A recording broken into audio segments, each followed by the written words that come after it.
자, 요한복음 7강. 우리가 7강까지 왔는데 아직까지 요한복음에 이제 준비되는 그런 단계이죠. 그래서 이제 이 요한의 침례가 회개하라 하늘의 왕국이 가까이 왔다. 이 회개의 외침을 하면서 이제 예수님이 등장을 하고 사역이 시작이 되잖아요. 그러니까 예수님께서 요한에게 침례를 받았다 하는 것은 이제 사역이 시작된다는 얘기거든요. 이 땅 위에서 예수님이 하셔야 될 일들을 이제 시작해야 되는데, 그러면은 예수님께서 이 땅에서 예수님께서 하셔야 될 그 구약에 예수님께서 이렇게 오셔가지고 해야 될 그런 예언된 또 대언된 그 일들을 성취를 해야 되는 그 준비에서 예수님이 혼자 하셔야 될까요? 아니면 또 동역자, 사역자가 있어서 같이 하셔야 될까요? 같이 해야 되잖아, 그죠? 그래서 예수님께서는 제자들을 이제 제자들을 모으시는데, 이 제자들이 첫 모아지는 그 숫자가 이제 4명이 되었습니다. 4명. 그 이야기, 지금 그 말씀이 요한복음 1장 35절에서 51절까지 우리에게 이제 전달해 줍니다. 그래서 오늘 제자들이 이제 모여지는 그 단계인데, 여기서 새로운 그런 것들이 나타나지는 않습니다. 예수님께서 이제 제자들 모아서 사역을 시작을 하는구나. 이 안에서 예수님께서 이제 어떻게 또 좋은 것들을, 예수님이 하나님의 아들이다 하는 그런 부분들, 나다나엘이 그 믿음의 고백을 할 정도로 또 예수님께서 표적을 보여주시는 그런 단계입니다. 그래서 별 내용은 없지만 이제 사역의 준비가 시작되는구나, 이런 것들을 우리 여기서 이제 알 수가 있습니다. 자, 예수님이 이제 제자들을 이제 모으시고, 이 제자들이 숫자가 한 4명 정도 되거든요. 요한의 외침으로 요한과 그의 제자들이 예수님의 등장으로 바로 저분이 그분이시다, 이렇게 이제 말씀을 합니다. 그분은 어떤 분입니까? 하나님의 어린 양을 보라. 이제 예수님이 제자들과 함께 이제 등장하셔서, 그 예수님은 어린 양이시면서 또 누구시라고요? 하나님의 아들이잖아요. 그 하나님의 아들의 등장이 이 땅 위에서 그 사역을 시작하는, 담대하게 시작하는 제자들도 또 4명이나 모이고 이렇게 되는 그런 부분들이 지금 우리가 읽은 이 말씀의 내용입니다. 자, 그래서 이제 요한의 외침으로 등장하는 이 두 제자, 요한의 말이 그치자마자 바로 예수님을 따르기 시작합니다. 예수님을 따랐던 이 두 제자는 바로 사도 요한과 또 누구예요? 요한의 친구 안드레거든요. 자, 우리가 이제 강구를 하고 지금 우리가 하잖아요. 하면은 이 안에 있는 그 시대 배경 안으로 우리가 푹 빠져야 됩니다. 사실은 푹 빠져서 그 안에 있는 환경, 시대 배경, 그 안에 있는 지역 안에 내가 사실적으로 들어가서 예수님과 함께 지금 뭔가를 한다 하는 그런 생각과 상상을 하면서 들으시면 굉장히 좋습니다. 그렇죠? 자, 사도 요한과 이제 요한의 친구 안드레가 이렇게 이제 예수님의 그 침례자 요한의 외침으로 이 두 제자가 이제 이렇게 모여서 예수님을 바로 즉각적으로 이제 따르는 그런 장면이 되겠습니다. 그래서 예수님께서 자기를 따르는 두 제자를 향하여 말씀을 하죠. 너희가 무엇을 구하느냐? 왜 나를 따르려고 하느냐? 이 말씀이거든요. 그래서 예수님께서 자기를 따르는 목적과 목표를 명확하게 하는데 초점을 둡니다. 명확하게 하는데, 너 왜 나를 따르려고 하느냐? 이거를 예수님께서 정확하게 설명을 사실은 해주는 거거든요. 그래서 그러한 부분들을 예수님께서 자기를 따르는 목적과 목표를 명확히 해주기 위해서 질문을 하는 거죠. 너희가 무엇을 구하느냐? 그렇습니다. 예수님을 만난 안드레는 바로 즉시로 그 심경의 변화를 일으킨 거죠. 바로 예수님을 메시아로 이제 부르는 겁니다. 바로 자신의 형제 시몬 베드로를 예수님께로 또 데리고 이제 오는 거죠. 누가요? 안드레가. 그러니까 예수님이 이제 사역의 시작을 하고 있다 하는 그 일들을 자, 구약 성경 기록을 통해서 사도 요한과 안드레는 이미 어떻게 돼요? 알고 있는 겁니다. 어떻게 안다고요? 성경 기록을 통해서, 그 말씀을 통해서 이미 알고 있는 거죠. 그러니까 딱 예수님을 보자마자 메시아인 줄로 바로 알고 바로 따랐다는 겁니다. 뭐 이렇게 고민을 하고 저렇게 고민을 하고 또 여러 가지 제가 집에 가서 기도를 해보고 한번 따라 보겠습니다. 이렇게 했을까요? 전혀 즉시로 말씀에 의해서 이미 알고 있고 그 사역의 시작점을 알고 있다는 겁니다. 사도 요한과 안드레. 그러니까 누구를 불러요? 베드로를 바로 부르는 거죠. 그죠? 시몬 베드로. 그 자신의 형제잖아요. 자, 안드레가 설교를 했다는 기록은 성경에 없습니다. 그런데 개인 영혼 구령자로서 자신의 행동으로 위대한 설교를 한 사람일 것이다 하는 이런 짐작을 한번 해봅니다. 왜 그러냐 하면은 그 안드레가 예수님의 제자로서 뭐 베드로는 이 베드로 전후서도 기록을 했잖아, 그죠? 요한은 또 이제 요한복음 이렇게 기록을 하고 여러 가지 이 12제자들 중에 많은 부분들을 기록이 있고 또 했다는 그런 게 있는데 안드레는 제자이면서도 기록이 없습니다. 그런데 개인 영혼 구령자로서의 역할은 잘 했을 것이다. 자, 영혼 구령자로서 그 역할을 하려고 하면은 하나님의 말씀에 대한 그 지식들 또 성경이 가르쳐 주는 그 진리들을 알았을까요? 몰랐을까요? 알았는 거죠. 그러니까 말씀에 의해서 사람들을 그 전달하려고 하면은 그 말씀과 진리를 알아야 되거든요.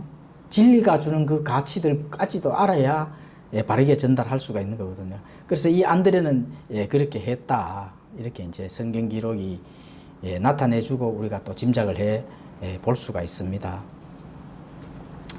안드레가 시몬 베드로를 만나서 이제 우리가 메시아를 만났다. 바로 이렇게 전달하잖아요.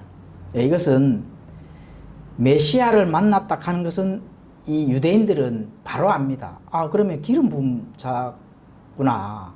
기름 부음 자라 하는 거는 또 이 유대인에게서는 뭐로 인식을 하느냐? 아, 왕이구나. 왕이라 하는 걸 바로 인식을 하게 됩니다. 왜냐하면은 아마 구약의 이 많은 역사적인 이 일들을 통해서 이스라엘 민족들이 나오는 그 역사적인 많은 일들은 왕은 기름 부음을 받아야 되거든요. 그렇죠. 그러면은 자, 예수님이 기름 부음을 받았다 하는 거는 예수님의 직무가 세 가지거든요. 이게 뭐와 뭘까요? 예수님의 직무 첫 번째는 이스라엘의 왕으로 또 대언자로 또 하나 남은 거는 뭐죠? 제사장으로. 이 세 가지 직무를 가지고 계셨다 하는 거를 말씀을 아는 유대인이라 하면은 다 아는 겁니다. 그러니까 생각을 해볼 필요성이 없는 거죠.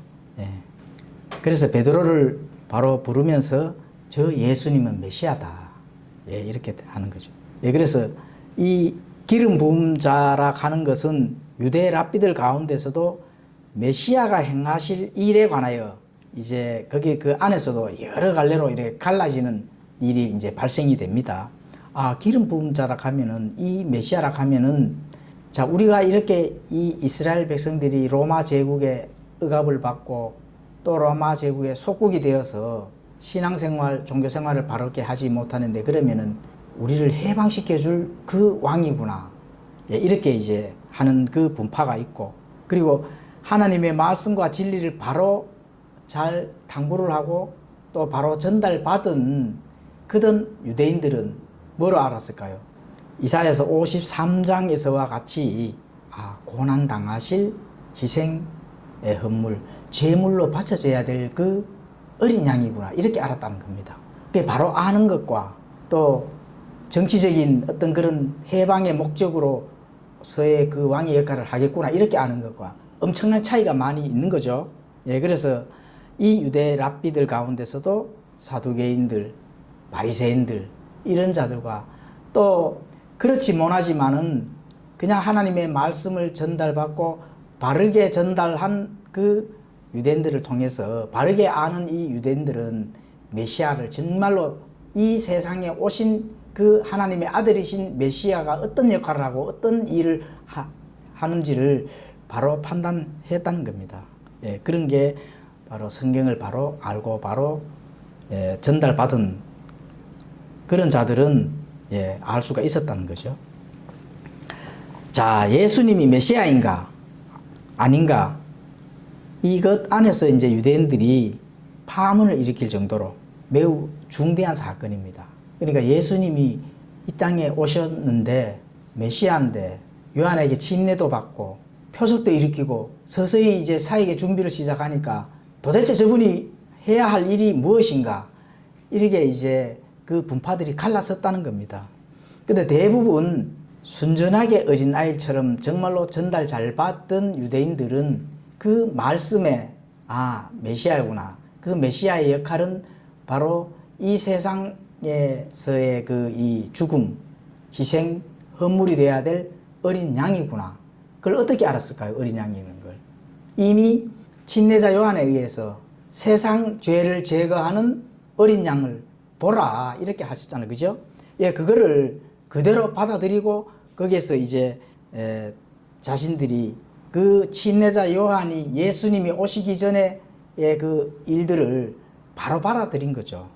그러니까 그거는 바로 구약에 예언된, 구약의 많은 대언자들이 전달한 바로 그 어린 양이구나, 이렇게 바로 보는 거 하고, 혹시라도 로마 속국에서 이 정치적으로 이제 해방을 시켜줄 그런 왕이 될 것인가, 이렇게 바른 판단을 하지 못하는 자들도 이렇게 이제 나눠질 정도로 파문을 일으켜지는 그런 출발선이 되었다는 겁니다.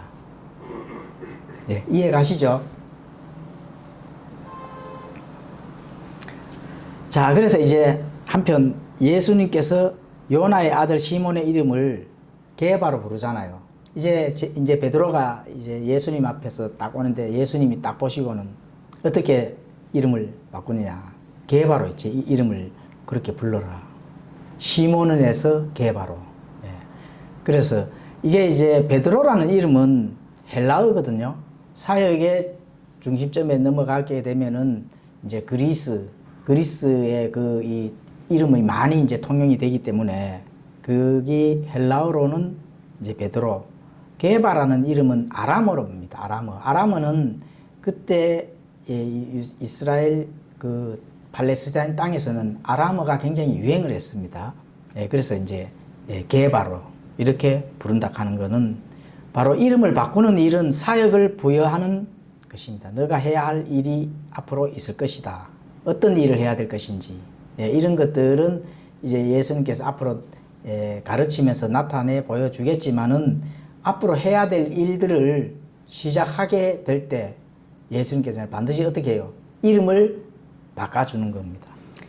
그래서 3년 반 동안의 사역을 통해 이 베드로가 어떤 걸로 그 일들이 행해졌습니까?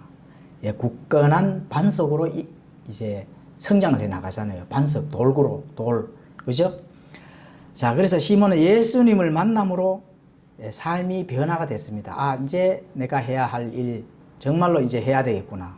이런 삶이 변화가 되고 각오되고, 그래서 이 제자들 중에도 수제자가 될 만큼 이렇게 각오가 되었다는 겁니다. 이름이 바꾸고 사역이 시작됨으로 인해서.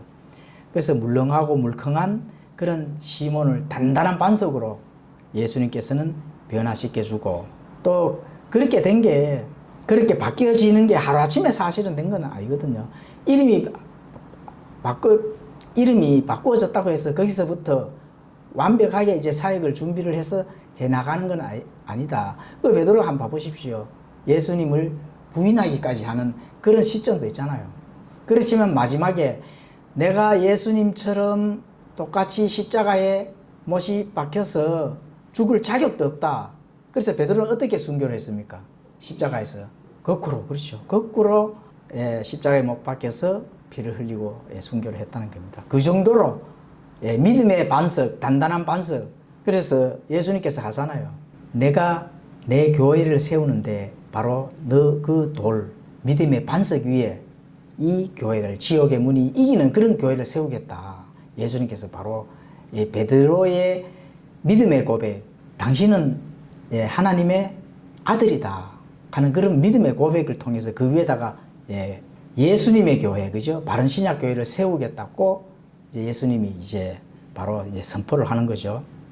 주는 그리스도시요 살아계신 하나님의 아들이다. 예, 이런 믿음의 고백 위에 그 베드로가 그렇게 믿음의 고백을 딱 했을 때 예, 내가 내 이 반석 위에 내 교회를 세우리니 지옥의 문들이 예, 이기지 못한다 하는 그런 믿음의 고백인 그 반석 위에다가 이제 교회를 세우겠다 하는 그게 이제 신약 교회거든요. 예, 구약의 교회에서 예, 날마다 제사장이 그 양을 잡아서 예, 희생금을 날마다 드려야 되는 그 종교적인 교회에서 이제 단 한 번 영원히 완전하게 드릴 믿음의 고백 위에 예수님께서 내 교회를 세운다고 했거든요. 누구의 교회입니까? 예수님의 교회. 예, 바로 그게 신약교회거든요. 예, 교단의 교회가 아닙니다. 예, 목사의 교회가 아니에요. 예, 누구의 교회? 바로 예수님이 머리가 되는 그 바른 신약교회를 세우겠다. 예, 우리가 그 신약교회를 하고자 하는 거거든요. 예, 예수님께서 세우고자 하는 그 신약교회. 예, 그 교회를 이제 예수님께서 그 베드로의 믿음의 고백에 이제 세우겠다고 이제 말씀한 것을 알 수가 있습니다. 그게 이제 하루아침에 된 게 아니거든요. 예, 3년 반이라는 걸 예, 지나서야 겨우 그 믿음을 얻을 수가 있는 거거든요. 자, 침례자 요한의 신실한 복음으로 안드레와 요한이 그리스도를 이제 믿게 되고 또 베드로와 야고보는 자기 형제들의 자상한 배려로 인해 예, 그리스도로 또 나오게 되고 그 예수님은 빌립에게 복음을 전하고 빌립은 바로 나다나엘에게 예, 증거하여 그를 예수님에게로 이제 돌아오거든요. 그 빌립을 예수님께서 빌립을 만나서 이제 빌립이 이제 제자가 되잖아요. 그 빌립은 바로 또 나다나엘에게 예, 증거를 하거든요. 이분이 메시아다. 이제 증거를 하니까 그 나다나엘을 데리고 예수님에게로 예, 옵니다. 자, 그래서 이제 이렇게 지금 여기서도 뭐 예수님께서 어디에다가 공고를 해서 제자를 모으신 게 아닙니다. 어떻게 모았어요? 제자 모집 이래갖고 어디 공고를 했습니까? 아니잖아, 그죠? 네, 복음을 전해서 이 제자들을 모으는 거죠. 다시 말하면. 왜 이제 침례자 요한으로 출발해서 사도 요한, 안드레, 그죠? 빌립, 그리고 빌립은 나다나엘에게 이렇게 복음을 전해서 예수님의 제자로 이렇게 데리고 오는 겁니다. 그래서 복음은 그리스도께로 인도하는 것이거든요. 복음은 그리스도께로 인도하는 것. 물론 이제 복음을 전해서 교회에 나와야 그 복음을 들을 수가 있잖아, 그죠? 그런데 어찌됐든 복음의 가장 원리는 예수님을 전하는 겁니다. 그 기초는 예수님을 전하는 것이다. 그래서 예수님의 사역 시작과 동시에 총 4명의 형제들이 이제 모이는 겁니다. 4명의 형제들. 그런데 이제 자매가 없어서 굉장히 아쉽죠, 그죠? 일단은 예수님의 바로 이 직통 제자들은 남자만 되는 겁니다, 사실은. 남자. 그래서 4명의 형제들부터 이제 예수님께서 사역의 출발. 동역자가 4명이 모인 거죠. 그 복음의 그 진리들을 선포하고 또 예수님을 도와서 사역을 해나갈 그 동역자 4명이 이제 모였습니다. 이 스데반 교회도 이제 예수님을 전할 그 복음의 그 스타트가 이제 출발이 된 겁니다, 사실은. 지금까지 많은 기간과 역사가 있지만 이 스데반 교회도 10년이 넘는 역사가 있잖아요. 있지만 좌충우돌, 그죠? 이런 일들이 많았지만 그래 이제 출발선은 바르게 잘 전할 그런 동역자들이 모여서 참된 복음을 전해야 되는 그런 교회가 돼야 됩니다. 그런 거를 우리가 여기서 교훈을 삼을 수가 있는 거예요. 참된 복음을 전하는데 반드시 사실은 동역자가 필요하거든요.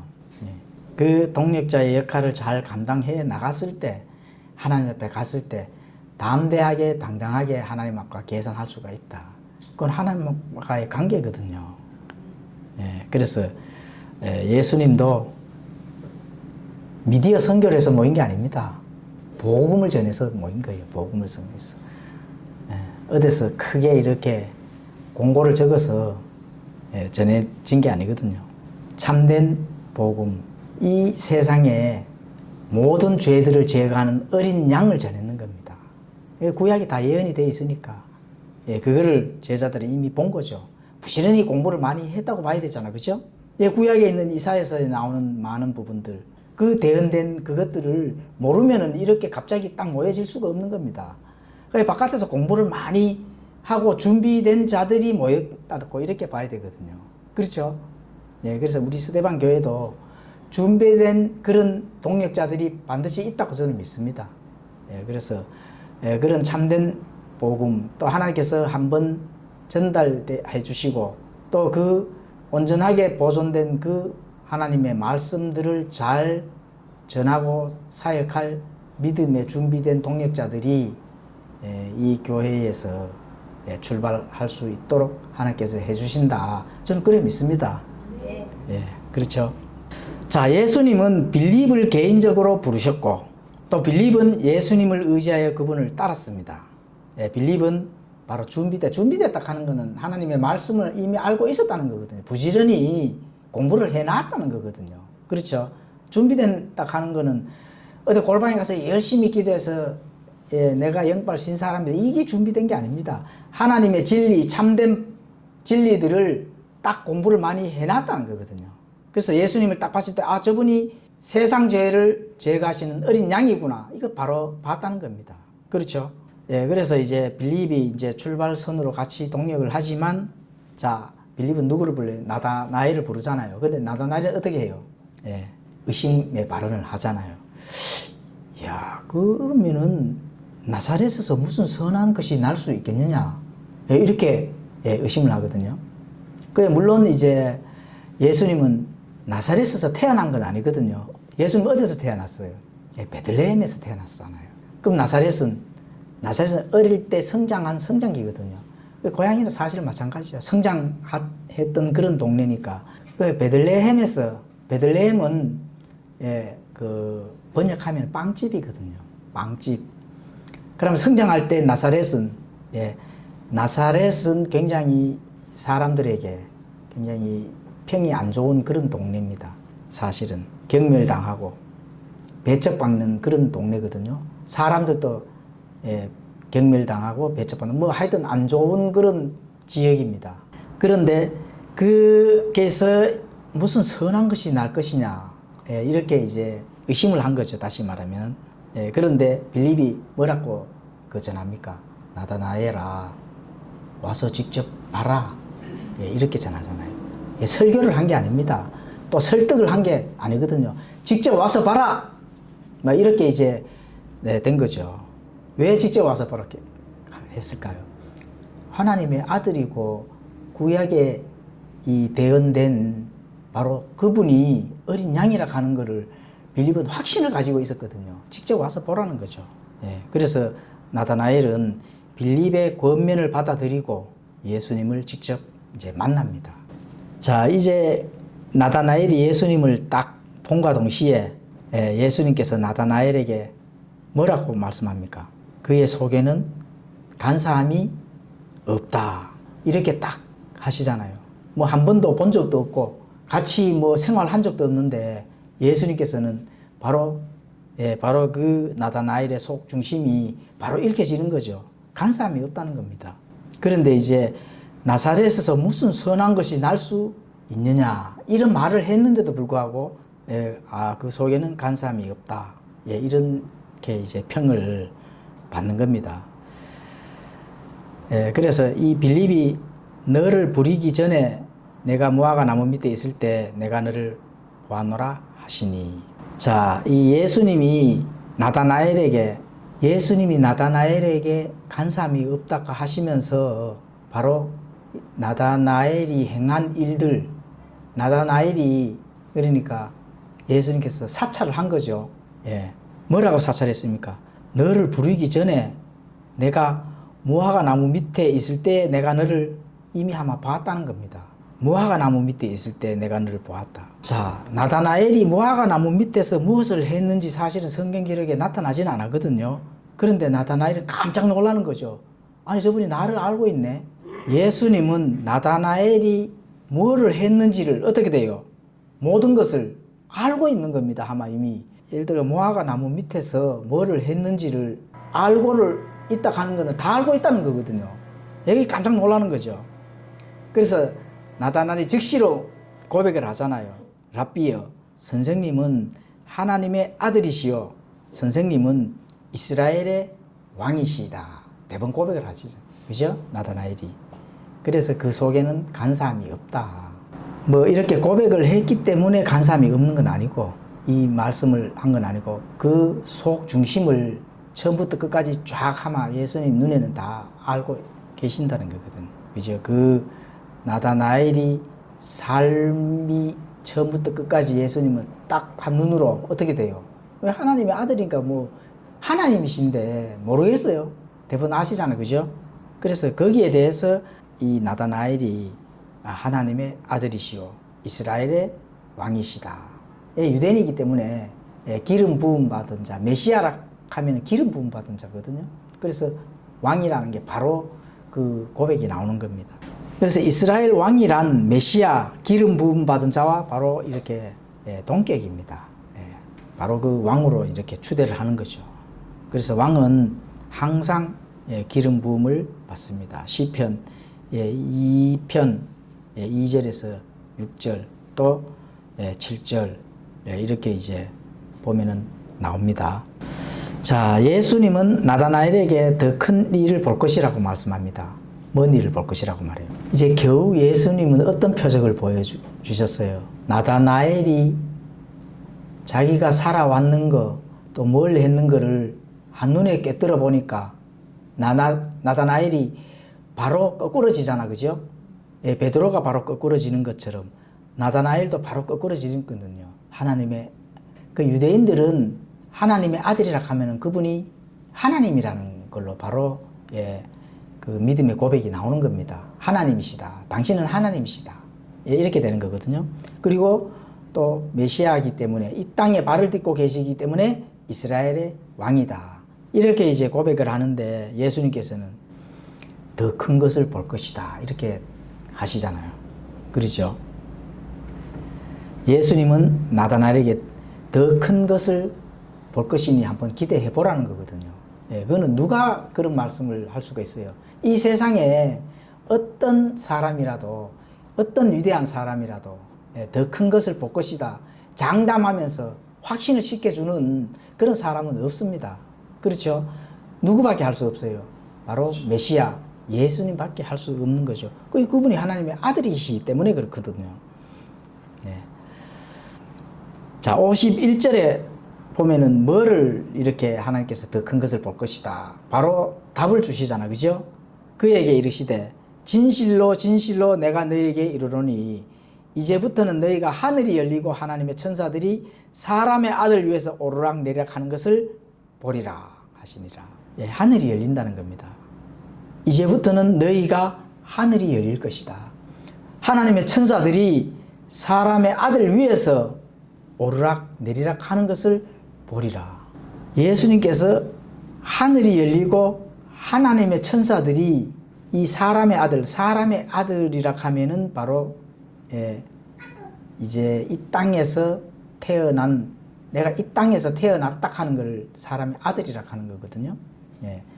그 아들 위에서 이 땅에서 태어난 내가 하늘이 열린다는 겁니다. 하늘이. 그렇죠? 그리고 하나님의 천사들이 내 위에서 오리락내리락 하는 것을 보리락 하는 거거든요. 자, 이거는 이제 창세기 28장 12절에 기록된 야곱의 사닥다리, 그거에 지금 비유를 하나님께서 직접 말씀하시는 거거든요. 사람의 아들이신 예수님은 하늘과 땅 사이를 연결하는 살아있는 사닥다리라는 겁니다. 우리가 여기서 이 교리를 바로 이렇게 알 수 있는 교리가 있죠. 이거는 무슨 뜻이에요? 예수님께서는 하늘과 이 땅을 연결하는 다리.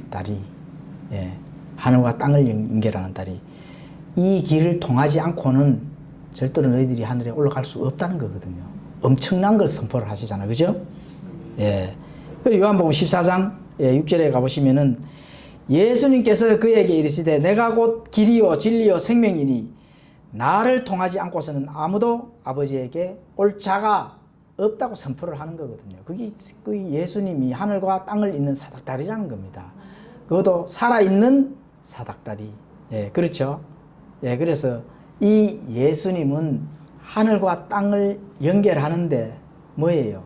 이 세상 죄를 제거하는 하나님의 어린 양이라는 거죠.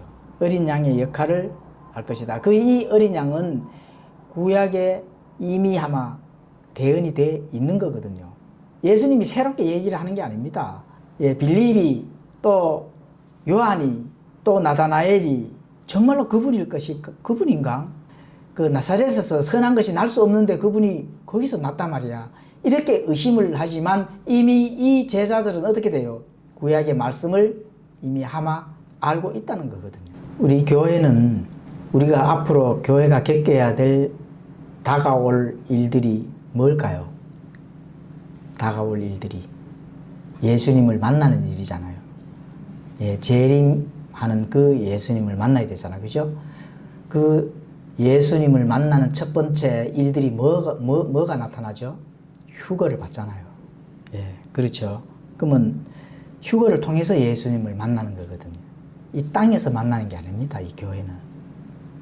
그러면은 하나님의 말씀을 알아야 휴거를 받을까요? 아니면은 몰라도 휴거를 받을 수 있을까요? 사람의 아들이신 예수님한테 붙어 있는 게 중요한 겁니다.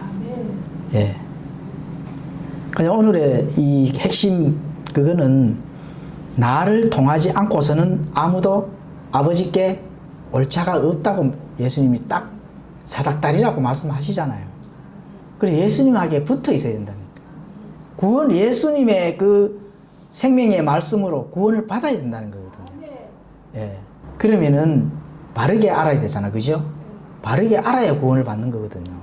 그러면 지식적으로만 알면은 아는 거는 엄청나게 많아요. 휴거를 받아요, 못 받아요? 예수님의 몸에 붙어 있어야 휴거를 받습니다. 왜 예수님 몸에 붙어 있어야 돼요? 예수님이 나를 통하지 않고는 아버지로 갈 수가 없기 때문에 그렇습니다. 예, 그게 너희가 하늘이 열리고 하나님의 천사들이 내 위에서 오락내리락 하는 거다. 더 큰 거를 나다나엘에게 보여주는 거거든요.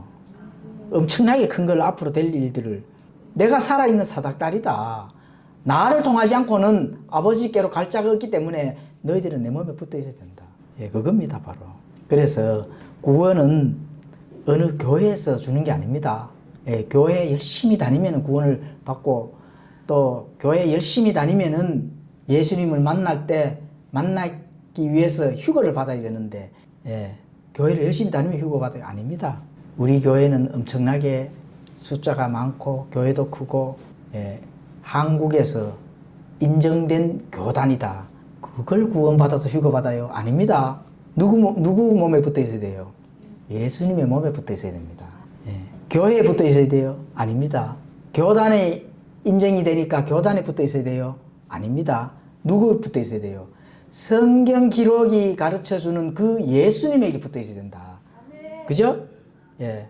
나를 통하지 아니하고는 아무도 아버지께로 올 자가 없다고 예수님께서 바로 내가 살아있는 사닥다리다 이렇게 전달하거든요. 내가 곧 길이요 진리라고 전달하기 때문에 예수님의 몸에 붙어 있어야만 구원을 받고 구원을 받은 자가 휴거를 받는 예수님을 만날 수가 있다는 겁니다. 그래서 그 예수 그리스도 나의 주님이시요 나의 구원자라는 사실을 말하고 또 고백할 수 있는 것, 예, 이게 필요한 겁니다. 그렇죠? 그래서 어떻게 그분을 만났는지를 알려주는 겁니다. 복음은 예수 그리스도는 나의 주님이시요 나의 구원자입니다 하는 그 고백을 할 수 있는 그 참된 복음을 알려주는 거예요. 그래서 이 제자들이 비록 4명이지만은 사역의 시작고 예수님의 동력자로서 모여주는 거거든요. 이걸 알았다는 겁니다. 예수 그리스도는 나의 주님이시요 나의 구원자입니다. 이게 출발선이 된 겁니다. 그런 자들이 모여야만 진정한 예수님의 교회가 된다 하는 거예요. 예수님께서 내가 이 반석 위에 내 교회를 세우리니 지옥의 문들이 이기지 못한다 하는 그 바른 신약 교회를 선포하는 그 교회가 되는 거예요. 그것이 없다 하면은 목사 교회가 되고 교주가 되는 그런 교회가 되는 겁니다. 이만희가 교주잖아요. 장길자가 교주잖아요. 문성명이가 교주잖아요. 그런 교회에서는 구원이 없습니다, 사실은. 그렇죠? 또 칼빈이 교주가 되면은 구원이 있어요, 없어요? 생각을 해봐야 됩니다, 사실은. 하여튼 교주가 되면 안 돼요. 누가 돼야 돼요? 예수 그리스도가 돼야 됩니다. 예수 그리스도. 교회의 머리는 예수 그리스도가 돼야 됩니다. 그래야 내가 믿음의 고백과 함께 구원을 받고 휴거받습니다. 그래서 그런 부분의 출발선이 바로 오늘 내용입니다. 오늘 내용. 4명 모여서 이제 사역의 시작을 하고, 이 4명의 제자들은 바로 나의 주님이시다 하는 그런 출발선이 된 겁니다. 나의 구원자라 하는 그런 출발선이 된 거예요. 예수님이 하늘과 땅을 연결하는 오직 하나밖에 없는 그 사닥다리시구나. 이런 것들을 이제 이 제자, 4명의 제자가 요한과 베드로와 나다나엘과 빌립, 이제 이 복음을 알려야 되는구나. 이런 출발선으로서 이제 예수님을 따르는 겁니다. 그렇죠. 그 예수님을 따르는 제자들이 우리 스데반 교회도 많이 형제들이 왔으면 좋겠습니다. 그죠? 예수님을 진짜 따르는 교회. 예수님의 말씀을 하나님께서 보존해 주시고 또 하나님께서 지금까지 전달해 주시는 이 한 번 전달된 우리 흥정역 성경, 킹제임스 성경을 바르게 잘 복음을 전하고 이 성경을 잘 전달해서 종이 아니라 진리에서 자유를 누리는 그런 사람들이 모이는 그런 복음을 잘 전달하는 그 사역자들이 우리 스데반 교회에서 잘 모여서 전달할 수 있는 그런 교회로 성장했으면 좋겠습니다. 이 4명이 이제 잘 출발선이 되는 것처럼, 그죠? 그래서 그런 교회 사역자가 되는 예수님을 따르는 그런 형제들, 지체들이 모여서 참된 바른 복음을 전하는 그런 교회로 성장했으면 좋겠습니다. 기도하고 마치겠습니다.